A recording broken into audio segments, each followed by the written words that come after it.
Ladies and gentlemen, please join me in welcoming Mr. Tim Sanders.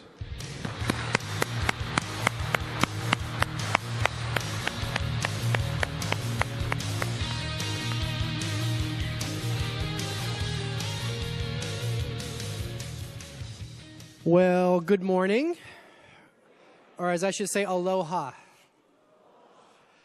I strongly believe, and have believed this for a few years, that the only reason to give a speech is to change the world. This is an old JFK idea. It's a hearty ambition, but I truly believe that, and in my life, I've learned that. In fact, about a decade ago, I was introduced to a man, the late, great Stanley Marcus Jr., and in 2002, what he taught me is he said, when things get tough, Tim, you have to make yourself, your culture, and your offering emotionally attractive. And I remember looking back at him and saying, Mr. Marcus, you're just out of touch. No offense, but times are tough. We have to make it financially attractive. He says, no, you've always been financially attractive. That's getting ready to be a commodity. He said, when times are tough, people are stressed and they look for rewards. They look for emotional rewards. And he said, I'll tell it to you one more time. Culturally, as a leader, if you want to succeed, you need to make yourself emotionally attractive. But he taught me three things are important to be successful.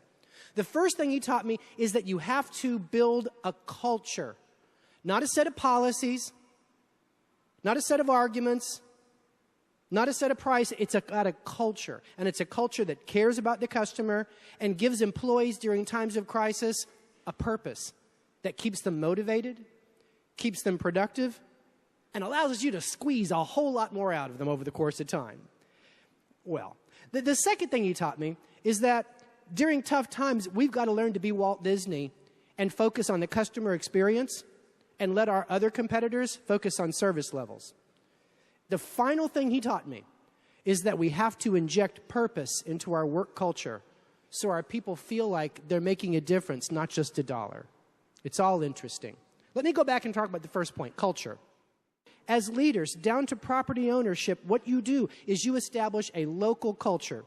I've learned in working with very powerful brands that brands are built one property at a time, one store location at a time, and that cultures vary wildly. That's why every one of you make a powerful difference to this brand.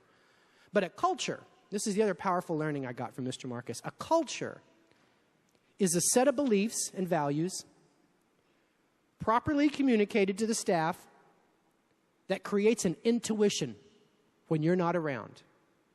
Let me say it again. When you've got a strong culture at your property, what you've done is you've effectively communicated to your staff your beliefs as a leader, what you value as a leader, and you've instilled that so strongly in them, they know exactly what to do. In a particular customer situation, they don't have to ask you. You don't have to look over their shoulder. They know exactly what to do. That's when you have a strong culture. A weak culture is when they just protect themselves. Call it the CYA culture, the default culture. They just look out for themselves. If you're around, they're fantastic. If you're not around, well, they just say tough luck. And that's a broken culture. So one of the most important things we must do is during these times, we have to communicate what we believe in. That we believe in customer care, right? We believe in the quality of the experience. We believe in the integrity of what we're doing. And we've got to find ways to communicate that.